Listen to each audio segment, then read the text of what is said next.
today. There are also some parents in the back. I'm excited that they're here too. Today is all about talking to you guys about safety when you're on the internet. And I feel like sometimes the device that's in your hands has so many things that it can do that can potentially harm you, and you might not know what those are. So we are going to have Officer Olszewski, our SRO, share some really important information with you today regarding social media. He's also going to be talking about some other really important things that I've been hearing a lot about, parents have been hearing a lot about, Mr. Lucia, and the teachers, and that is vaping. So we're going to be having some honest conversation about that too, so hopefully we can help you make good decisions. All right, so let's give a nice round of applause for Officer.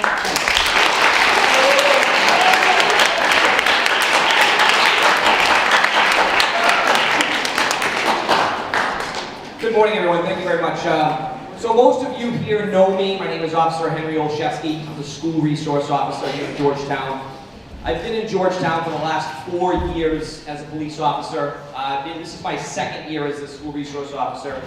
A little bit of background for those of you that don't know me. I've been in law enforcement for 10 years as a police officer, and prior to that, I worked for 20 years as a paramedic on the ambulance. So I've spent literally my whole adult life in public safety.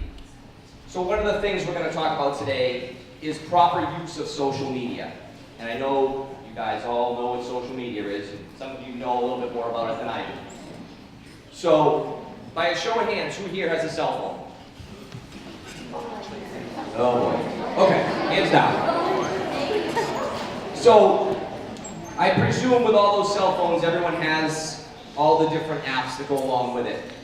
So we're going to discuss some things to do with social media, but first I want to touch on something that Ms. Mongeau talked about, and that's vaping. We've heard a lot about vaping this year, and even some of the people in the 7th and 8th grade have been talking about it. So what I hold in my hand is a giant pamphlet of all the laws, rules, and regulations in the state of Massachusetts for vaping.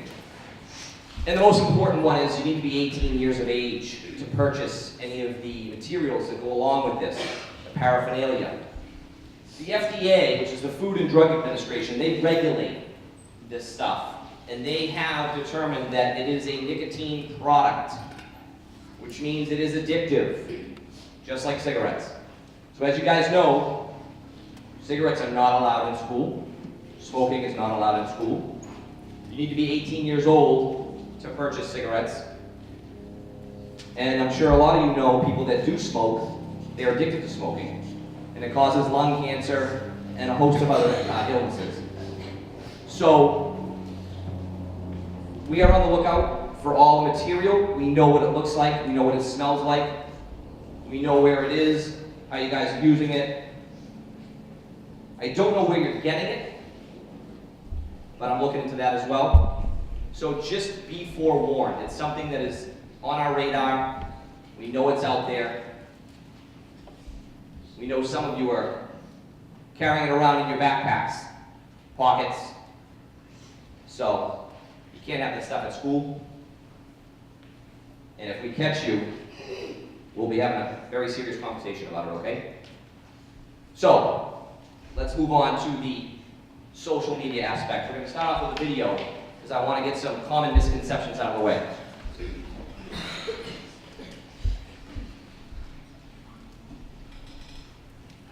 Can everyone hear that?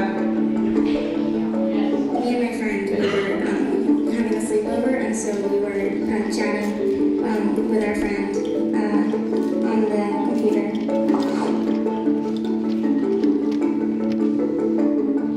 We're talking about personal stuff and you know, things, because we didn't think that anyone else would see, because you know it's on our email. We have a password, right, so no one can see. And we said some inappropriate things, and then her dad, he was on her email, and he came upon the chat that we were on.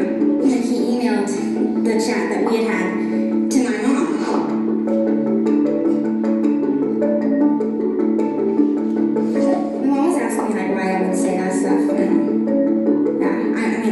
still don't really know why. I probably wouldn't say that in person because it's, it's inappropriate, and I knew that. If you're talking to someone in person, you're, face to face, and then you're actually having a real conversation. It's easier to experiment online.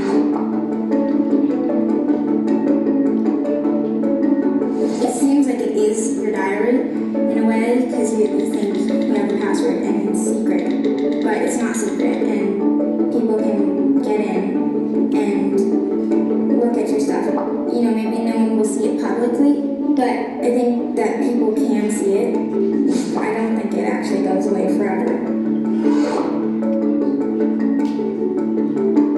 Stuff online is not private.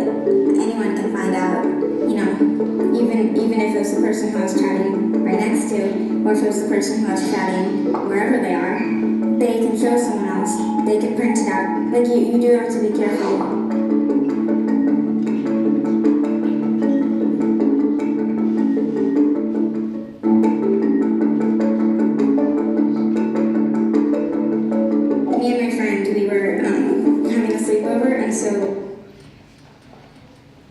So, a few things that she addressed there. A lot of people think it's private because it's password protected.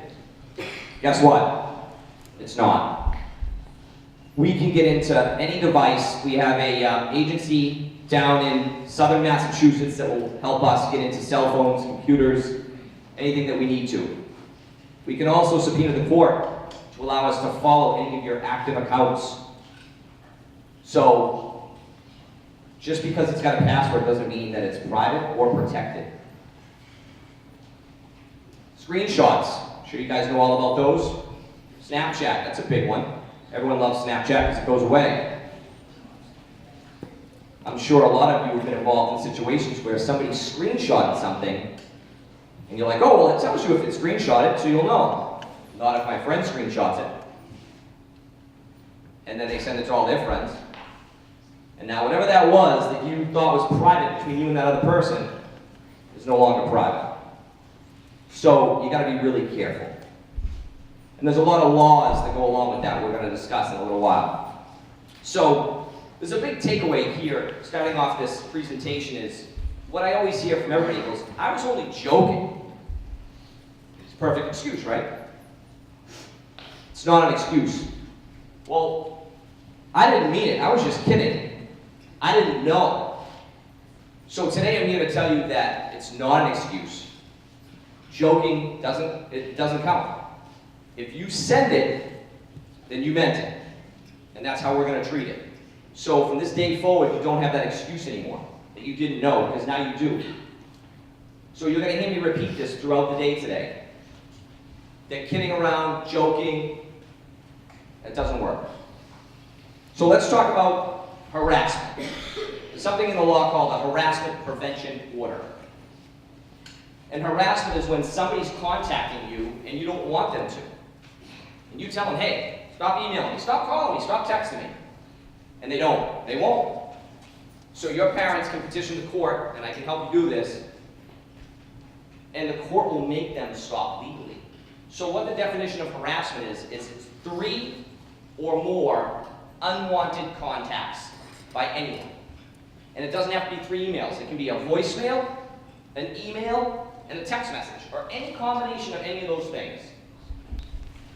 But if you send 3 or more unwanted contacts to anyone, then you're in violation of the law. So that's very important to know, because you might think, oh, I'm just fooling around, I'm goofing off. I'm going to keep sending these. 3, that's it. That's all you get. And then it's something that we can go through the court systems and address. So just think about that when you're out there sending all this information around. Officer Henry, can I just ask a question to the audience? How many of you know a way that if someone's asking you or online, is there a way that you can stop that person from contacting you? Raise your hand if you know. Okay, what's it called, everyone? Okay, awesome. All right, so you can block people. That's an effective way of doing things. You also need to talk to your parents or a trusted adult and let them know what's going on. Because too often I find in these situations, and I do have these cases where kids are getting involved with Snap rooms, chat rooms, and they're talking to people and they don't like the way that things are going, but they don't tell anyone. So you can tell anyone here at the school, obviously anyone at home, you can come see me, I'm here every day. Let us know, we'll help you. So I'm going to read you the definition of harassment, just so that we know what it means. So it's willful and malicious intent to do harm. And what that means is it was done on purpose. So if you're bothering somebody purposely, telling lies, telling stories about something, the way they look, or what they did at school, or who they're dating, that can all be considered harassment. So, anybody have any questions about harassment? Yes, sir. Doesn't it, like, when you get close, straight calls with random people or companies, isn't that like harassment? Well, it can be considered harassment. If you're talking about like the telemarketers, people trying to sell you things on the phone, yeah, it's more annoying than anything. But they're not trying to cause harm to you. And that's part of the definition. That's kind of why I read the definition, because if they were putting something online saying that you were stealing, or something, that could be harmful to you. So where they're just calling trying to sell you something, it's more annoying than it is harassment. Anyone else? Yes, sir, in the back. So, can harassment be unintentional, or does it have to be intentional? It can start out unintentional. You might just be fooling around. But once the person lets you know, hey, knock it off, I don't like this, stop, leave me alone, then if it continues, then that's where it changes from unintentional to intentionally harassing someone.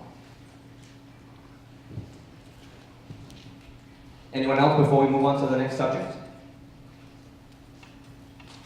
Okay, the next thing we're going to talk about is bullying.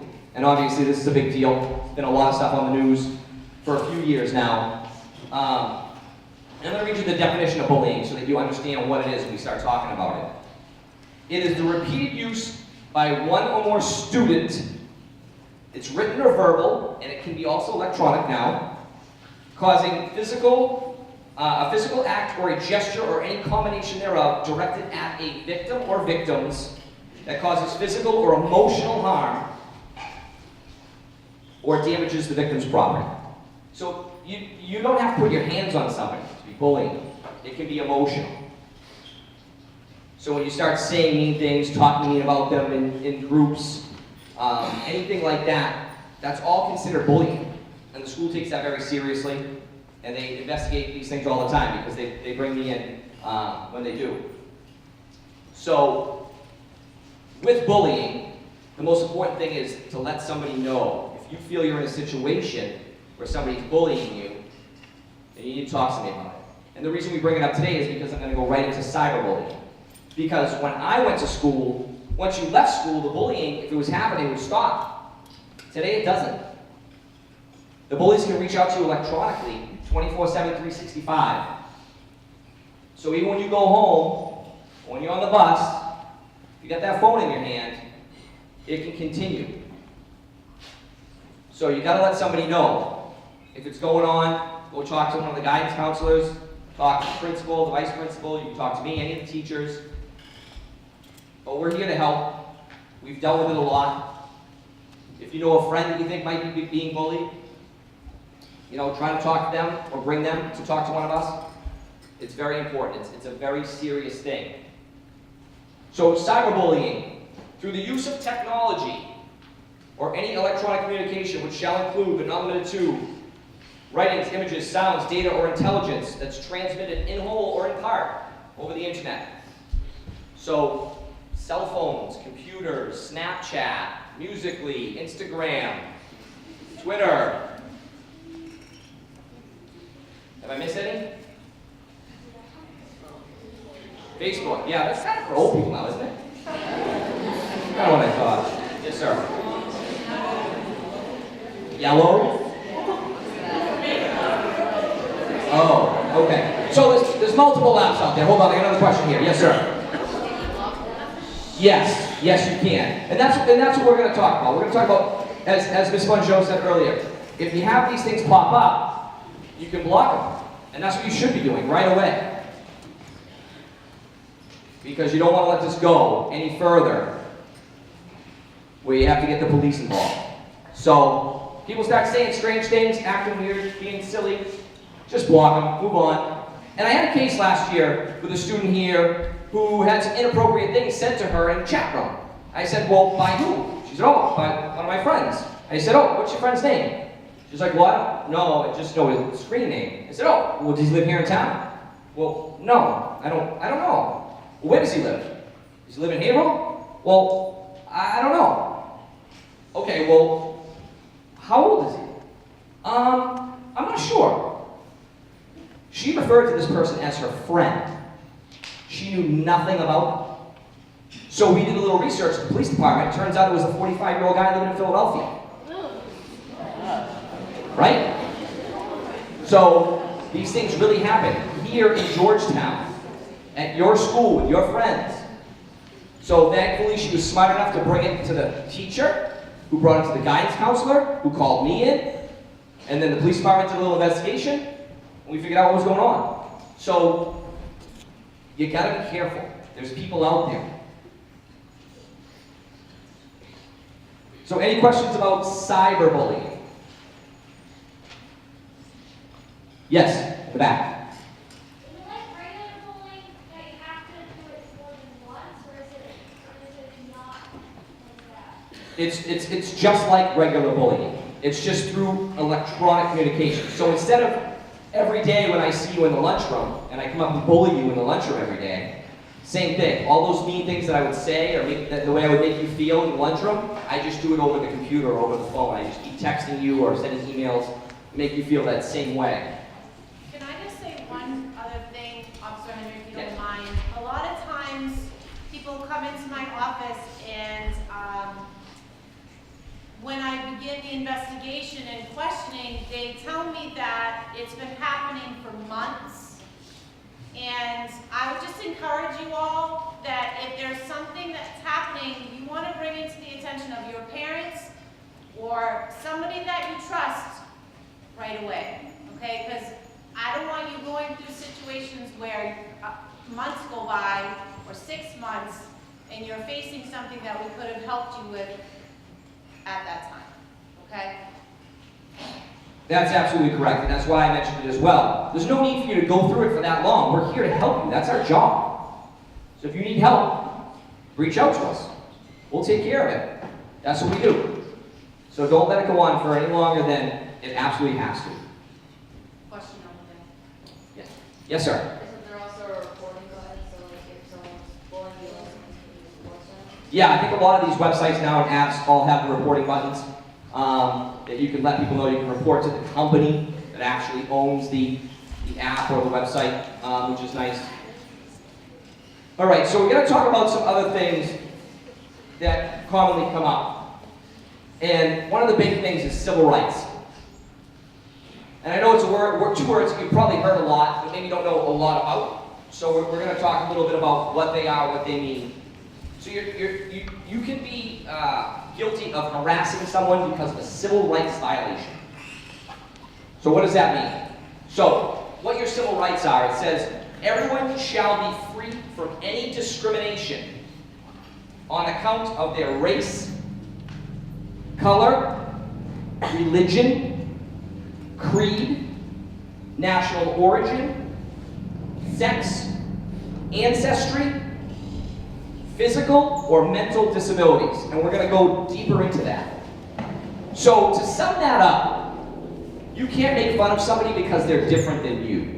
That's a really good way to think of it. So if somebody's different than you, you can't make fun of them for that. Just because they're taller than you, or shorter than you, or have longer hair, or blue eyes. So let's talk a little bit about what race is. I'm Polish. There's some people that are Italian, French, German. That's what your race is. So that's covered under civil rights. Religion. There's different religions out there in the world. We all know what religion is. A lot of us go to church. So you have different churches. Creed. This is an interesting one. And I'll read the definition. It's any system or doctrine or formula of religious belief. So it's your religious belief or opinion. So that's also protected. So your national origin, that's just being from a particular country or from a particular part of the world. And then we have your sex, which is male or female, your ancestry, which is the origin or background of your family, where your family comes from. And then physical or mental disabilities. So if you have difficulty hearing, or difficulty with your vision, or anything else, these are all protected under your civil rights. And if these civil rights get violated, it can be a crime. And we do investigate civil rights violations here in Georgetown. We did have a case last year here. So once again, I don't want you to think I'm talking about things that aren't relevant, that don't happen here in town, because they do. So I want to touch on the same thing I stated earlier. You can't say you were just joking. You can't say you were just kidding around. Because now you have the information. You've been told what these things mean. You've been told that you can't make fun of somebody because they're different than you. Does anyone have any questions about any of the civil rights things?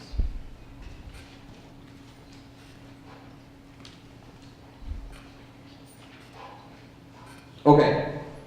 So, the next thing is a little bit of a touchy subject, and originally, when I first got this job, I didn't think I was going to have to talk to you guys about it.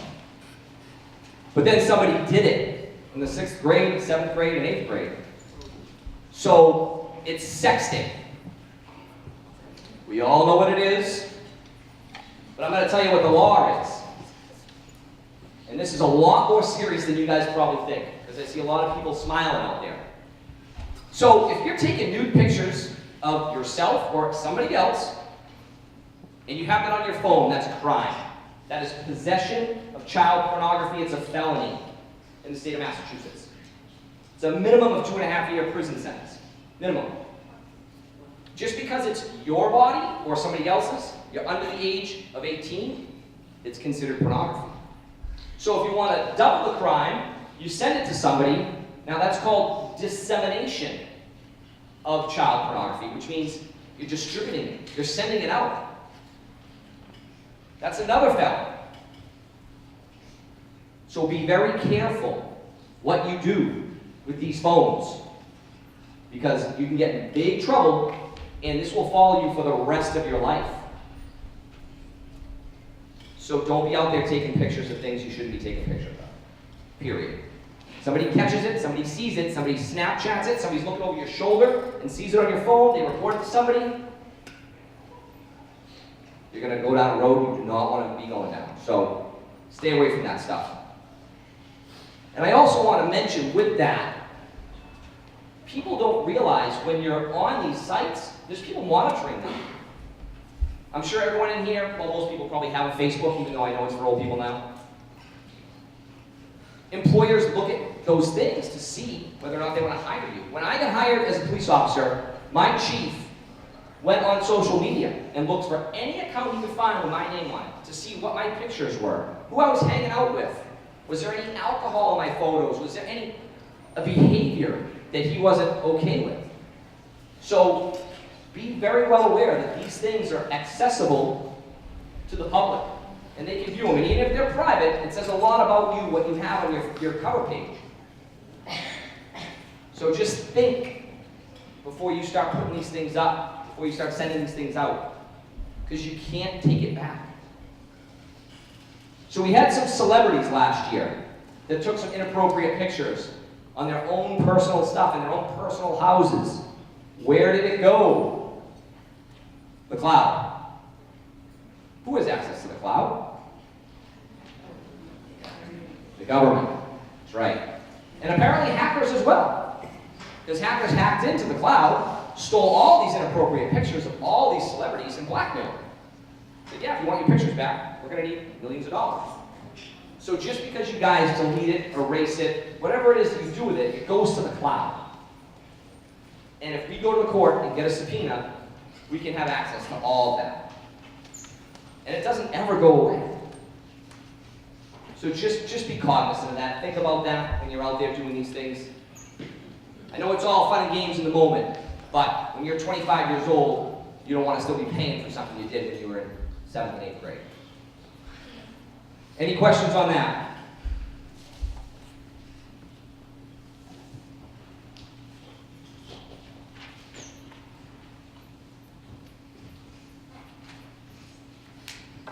So let's talk about consequences, and then we're going to watch one more video and we're going to discuss that. So you have consequences that happen in life. You do something wrong, there's a consequence. You do something right, there's a consequence. So consequences starting here, maybe as minor as you get caught doing something with Snapchat or Facebook and you get kicked off the team. Maybe you were a sports fanatic, you might have been a star athlete.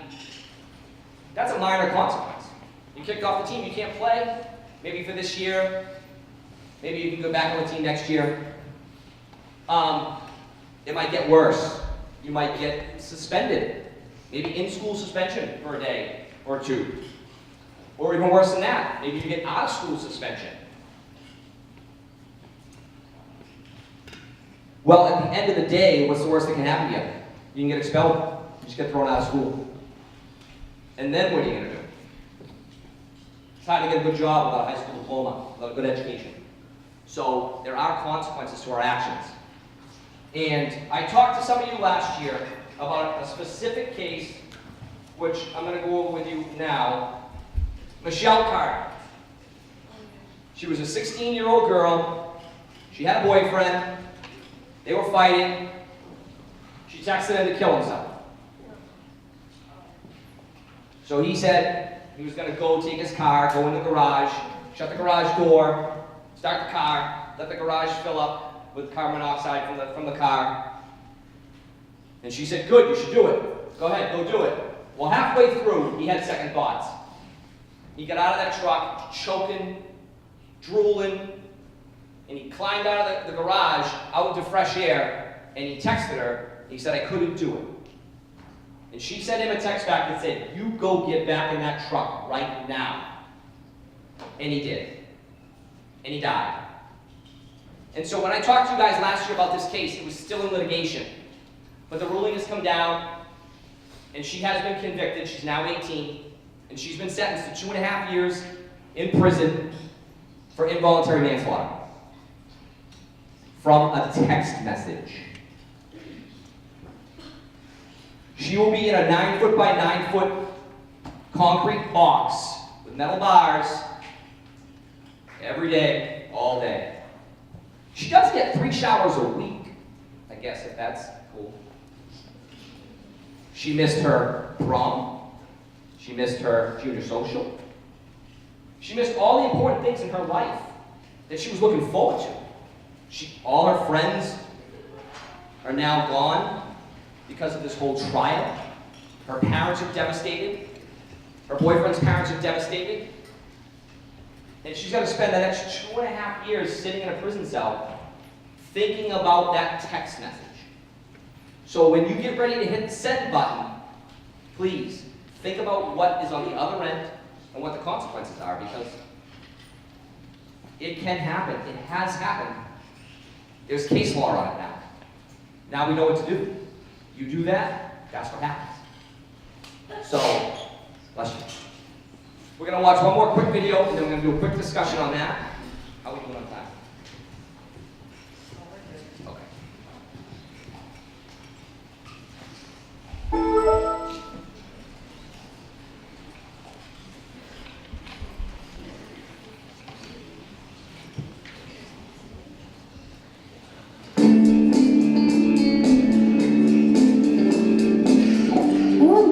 Forums and stuff sometimes. Not that often. I mostly just get on work, but at times I'll put a sign.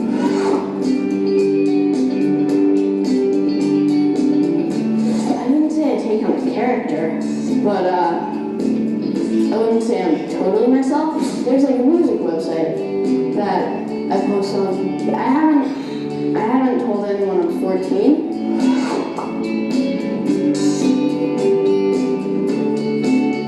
So it's cool because you're kind of respected as it, because like, you know, you can show your age, and I haven't shown it, so it's cool, because I'm kind of treated like an adult. Like, I don't create a different persona or anything, but I don't go out of the way to make the point that you said I am.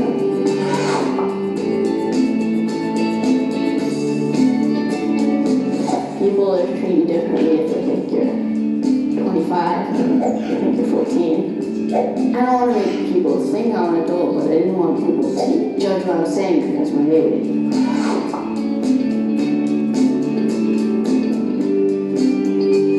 When I'm posting online and stuff, I kind of choose my words very carefully to make sure it doesn't sound like something a 14-year-old would say. I don't like being treated as an intelligent, rational, thinking human being. Not like a stupid little adolescent crazy person.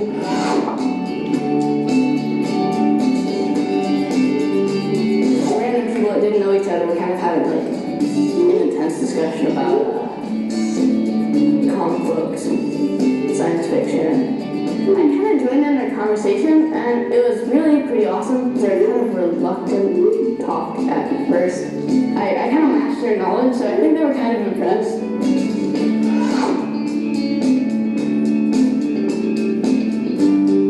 In real life, you kind of have to prove yourself. I was probably 10 years younger than these people, and if a 4-year-old walked into my conversation, I wouldn't pay any attention to them. And I think the internet takes away that element of having to prove yourself to other people.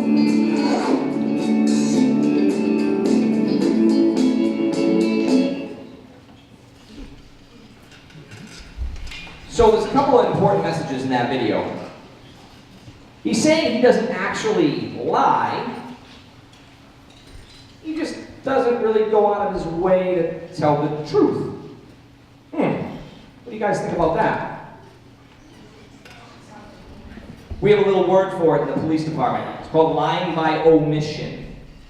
What that means is you're not telling a lie, but you're not telling the truth. You're omitting part of the story. So even though he's not lying and saying he's 25, he's not actually being honest and saying, hey guys, just so you know, I'm 14. And that's the part of the internet that's scary. These chat rooms, you may be talking with people and just assume that they're your age, or assume that they're a boy or a girl, just by the way they speak. Because if I was in a chat room and I was talking about cheerleading, you'd probably think I was a girl, and I may or may not be a cheerleader. But I'm not lying, because I didn't say I was a girl. I didn't say that I was a cheerleader. I was just simply talking about that stuff. So that's what it is. It's called lying by omission. When you leave out pertinent or specific facts to the story. So those are one of the things that chat rooms, people get in trouble. And you kind of think you're doing one thing with one person, and it turns out that's not the case at all. So we're just about ready to wrap it up. I'd like to save a few minutes at the end for any questions, thoughts, concerns, or anything that you guys might have or want to talk about. Is there anybody out there that has anything they'd like to talk about? Yes, sir.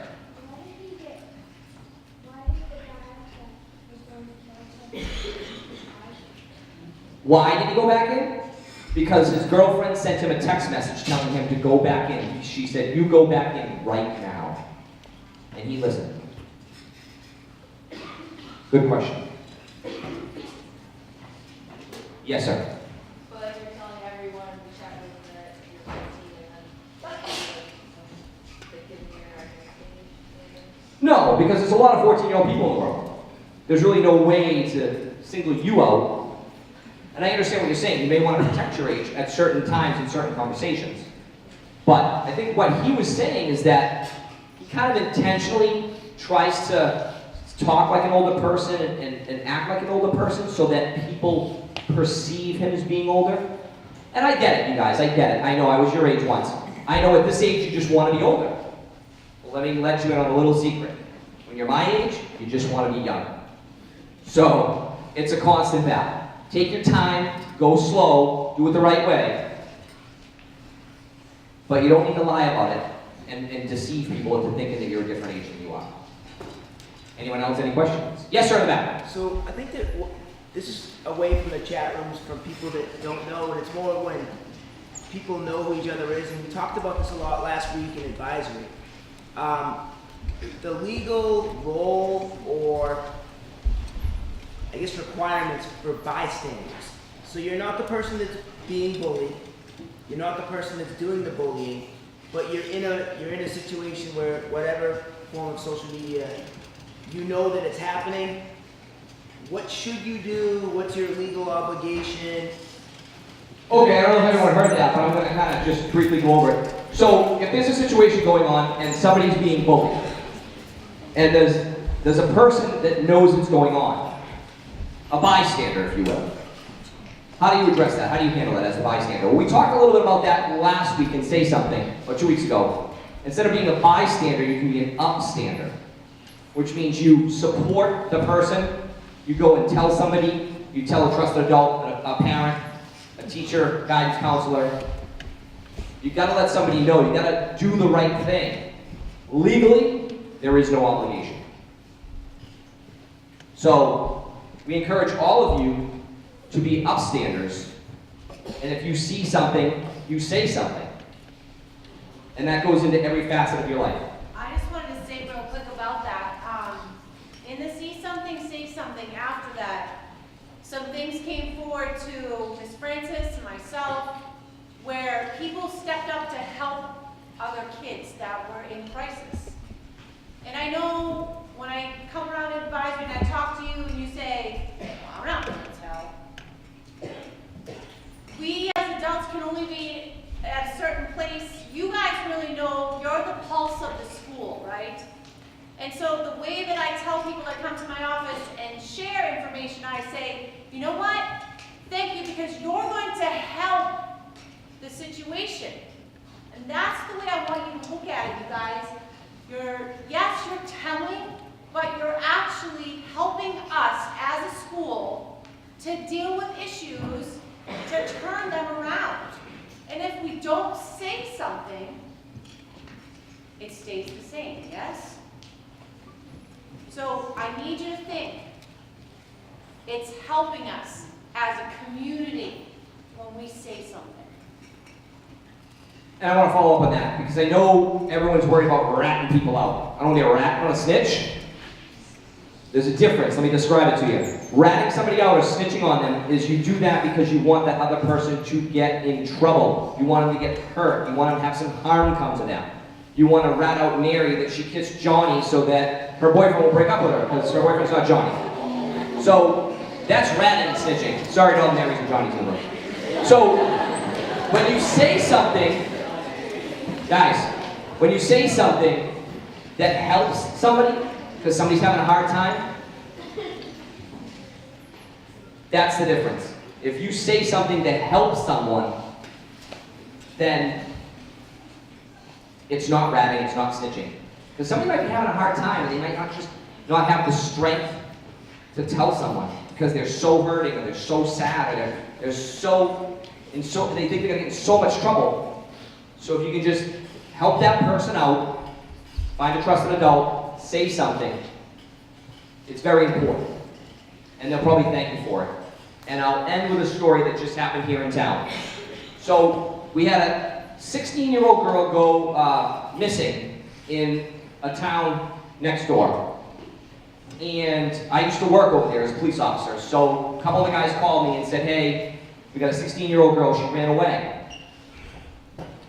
And I was trying to help them find her, and it turned out that through some people that I knew, and through some people here at the school, we were able to say something to the right people and get her home safe.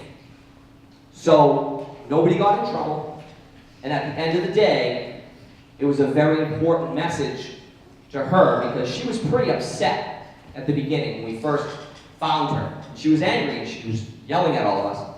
The next day she called everybody and she thanked them and she said, you guys probably saved my life, because she was getting in a lot of trouble. So that's the difference between ratting on somebody and just being an upstander, being a good person, doing the right thing, and saying something to help somebody out.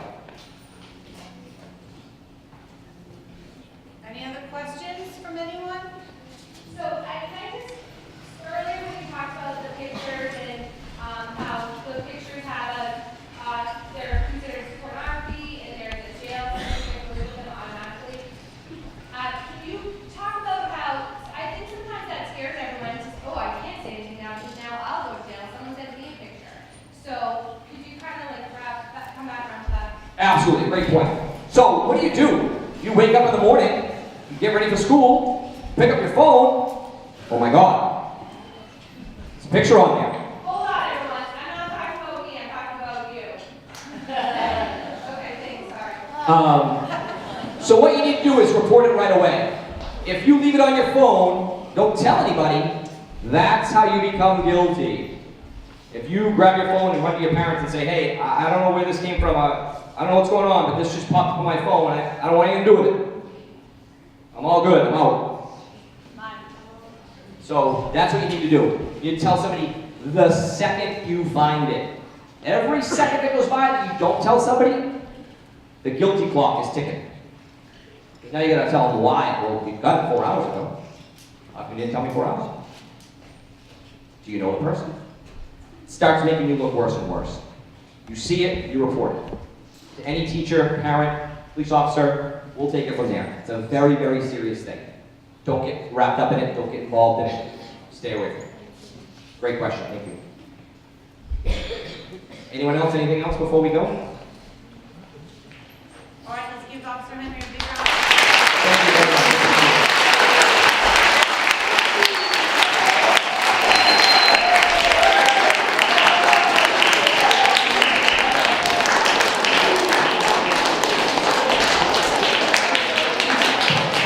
Okay, so I would like to ask that the 7th graders go out the 2 side doors and the 8th graders are going to exit through the back. Thank you so much.